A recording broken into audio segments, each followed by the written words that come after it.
தலைப்பு நமது ஆசிரியர்கள்.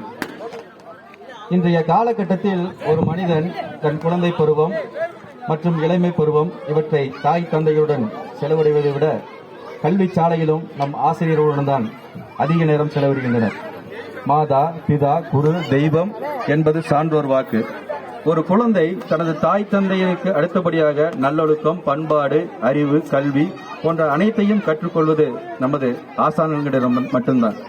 தன் வாழ்நாள் முழுவதும் ஒரு நல்ல ஆசானாக, ஒரு நல்ல நண்பனாக, ஒரு நல்ல தாய் தந்தையாக நம்முடன் வாழ்ந்து வருகின்றனர் நம்முடைய ஆசிரியர்கள். எழுத்தறிவித்தவன் இறைவனாவான் என்று ஔவையார் அன்றே பாடியுள்ளார். எனவே ஆசிரியர் என்பவர் இறைவனுக்கு சமமாக பார்க்கப்படுகின்றனர். மனித வரலாற்றில் பிரிக்க முடியாத அச்சாணியாக விளங்குபவர்கள் நம் ஆசிரியர்கள். வாழ்க்கை என்ற பாடத்தை கற்றுத்தந்து மாணவர்களுக்கு உண்மையான வழிகாட்டியாக விளங்குபவர்கள் நம்